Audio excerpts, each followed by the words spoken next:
So I don't know if this type of video belongs on this channel, but I figured, hey, why not experiment, try to break away from the constant camera gear talk on this channel.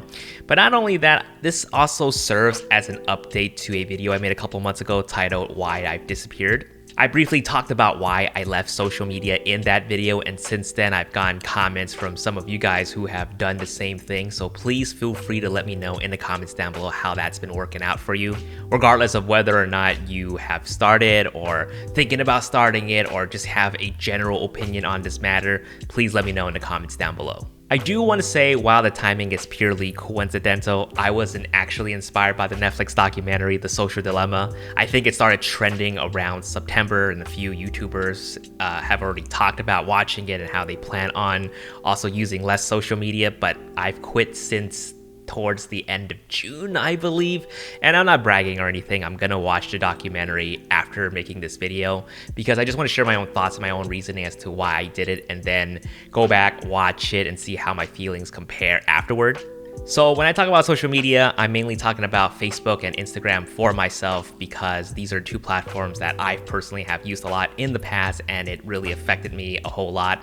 But my feelings can be applied to anyone on the other various social media platforms, YouTube included, TikTok, even Reddit, pretty much anything that involves you creating a profile and allowing you the ability to leave a comment, those all count. Facebook and Instagram were the two biggest distractions for me. Anytime I would pull up my phone in any given situation, whether I'm going to bed, waking up in the morning, taking a shit, eating lunch, or at a party, these were the two platforms that I defaulted to. I check them more often than I check emails and text messages. And then over the last year, I began to realize what I was browsing was just a bunch of meaningless content. Now, everyone's individual feed is going to be different. The social media algorithm works in a way where it caters to what it believes you will enjoy knowing. And for me, on Facebook, it's just a bunch of memes. I don't think people my age are sharing too much personal updates anymore, maybe just like a baby photo here and there or an update that they got married. But for the most part, people my age and of course the younger demographic are using Facebook for groups. And the Facebook groups that I was part of was just a bunch of variations of subtle Asian traits. If you know, you know. Subtle Asian cooking, subtle Asian fitness, subtle Asian Cantonese trait, or whatever. I mean, you don't have to be part of those groups and you don't have to be Asian, but I think for the most part, Facebook has become another platform for you to share funny pictures, unbelievable videos, dramas, politics, etc. And as someone who uses Facebook every day, getting a kick out of all those memes that I see, the algorithm is constantly feeding me memes. But I slowly realized in the last year, 90 to 95% of the memes I consume, I don't remember any of it. It's like, I can tell you literally that my feed feeds me memes and I see funny stuff from time to time, but I can't share with you 1 out of the 1,000 posts that I found funny unless I'm literally on it and I see it again and I share that with you. Now, don't get me wrong, I love memes, I love looking at incredible photos that inspire me, I love watching unbelievable videos that gets reshared, and I love seeing posts that makes me feel very nostalgic about my childhood. But when you start browsing 2 hours on end right before you go to bed, right when you wake up, that browsing just becomes too much, and that's not factoring the minutes in between that day where you do the same thing. And I do realize I browse Facebook for these memes as an escape. It distracts me from thinking about or working on my own personal issues. And when you're met with that resistance, knowing that you should be doing something, but you just can't get yourself to, it's really hard. You know, some of these issues that I've talked about in my previous video, my nasty work habits where I would work hours on end, not exercising enough, not eating enough home-cooked meals, you know, or hanging out with my friends. Like, these are the things that I know I should be doing, but I don't. And I beat myself up over it. And what do? I bring up my phone, start browsing social media and pass time until it's time to go to bed. And that's just stupid. So that's Facebook. That's why I had to quit. Instagram, on the other hand, I don't see much memes on Instagram, but that's because I don't browse the trending page or whatever it's called, the explore page. I kind of use Instagram as a way for me to keep up with the updates of my friends and my favorite creators. Or so I thought. In reality, Instagram made me feel jealous more than anything. I was getting jealous of other creators on the platform. Some that I know personally, some are either good friends, some are just acquaintances, or some that I just don't even know but follow because they have a really cool feed. But it just really sucks to feel that way, you know, to see someone's story and they're traveling somewhere cool, but I'm stuck here at home, or they're out there playing with the latest camera gear and I don't even have a chance to play with the new camera gear, or they're hanging out with a mutual friend of mine and I question, well, how come I wasn't invited? You know, shit like that is just so stupid. And logically, I know I shouldn't be feeling this way, right? I know I'm blessed with my own opportunities. I have my own unique experiences, and god damn it, if I wanted to hang out with some of these friends, I would make effort on my end. You know, I can't expect these people to think of me all the time.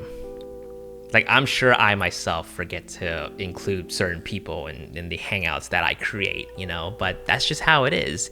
And being jealous of these people who literally have no idea that you're thinking that, god damn, it's dumb. I also realize this jealousy happens with people that I don't personally know. It's like I met them at an event for about 5 minutes and we talk and we just exchange Instagram, and that's pretty much it, you know? We don't even DM each other, but I sure as heck know a lot about who they are and what they're up to. Now, it's different when you genuinely care about the updates from the people that you follow, but for most of these acquaintances that I was following, I didn't really care. Now, the logical question is, of course, well, why don't you just unfollow them? You're damn right, because that's eventually what I did. But before all of that, I was playing this stupid mind game in my head. I'm just like, oh, but what if they find out? What if we see each other again at this event next year? It'll be an awkward conversation to have. What if they want to do a really cool project with me and I unfollow them and I lost that opportunity? And it's just like, oh, god damn, who the fuck cares?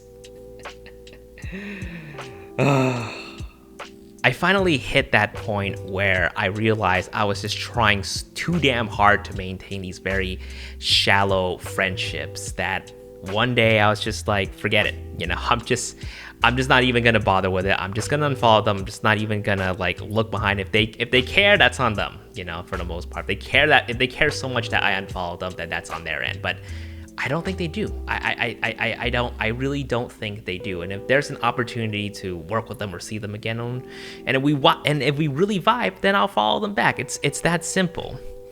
And it's such a breath of fresh air to finally start browsing my Instagram feed and getting updates from the people that I genuinely care about. I don't care if they know me or not, whether we're friends or not. It's just nice to finally see a feed that I crafted and not have to worry about trivial things like that.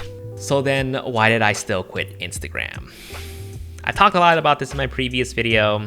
I'll have a time code link to all that if you want to watch it. But anyways, essentially, I was a creator on that platform as well. But I felt guilty for not posting enough. And I had this fear that if I don't post enough, I'm being punished by this mythical AI algorithm, you know?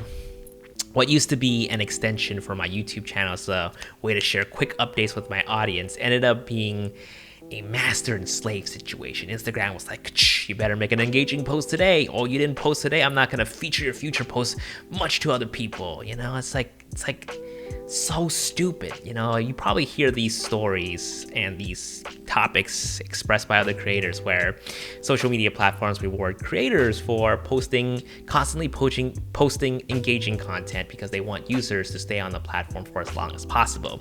And if you don't serve their purpose, pow, you're in the back row, son.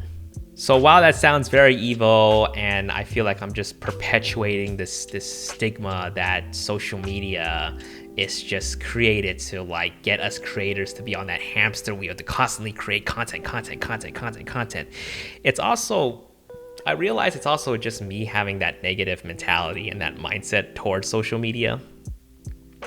It's like, why should I fear the algorithm, right? I should be just sharing the things that I want to share without worrying about how well it does. You know, I truly believe if it's an update that I want to share, a post that I want to share, a photo that I want to share, it would get that engagement that it needs. If it doesn't, it doesn't. I wouldn't have this issue if I didn't care that much, right?